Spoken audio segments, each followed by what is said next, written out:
Hello, আসসালামু আলাইকুম। সবাই কেমন আছেন? আজকে একটি নতুন ভিডিও নিয়ে আপনাদের মাঝে উপস্থিত হলাম। গরিপুর বাজারে কুটির শিল্প বাণিজ্য মেলায় গিয়ে ঘুরে আসলাম।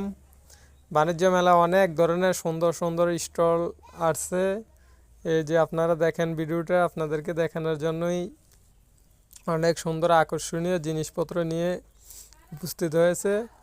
দেখেন কত সুন্দর সুন্দর জিনিস এবং বাচ্চাদের খেলনা, এই যে মহিলাদের বিভিন্ন ধরনের কসমেটিক, সব ধরনের কসমেটিক এবং বাচ্চাদের নাগরদোলনা, বিভিন্ন ধরনের খেলনা। এই যে আমরা দুই বন্ধু অনেকক্ষণ ঘুরে ঘুরে দেখলাম, অনেক ভালোই লাগলো, ঠিক আছে। কিন্তু ওই দিন মানুষের খুব আনাগোনা কম। এই যে বাচ্চাদের অনেক ধরনের খেলনা, নৌকা, নাগরদোলনা, বিভিন্ন ধরনের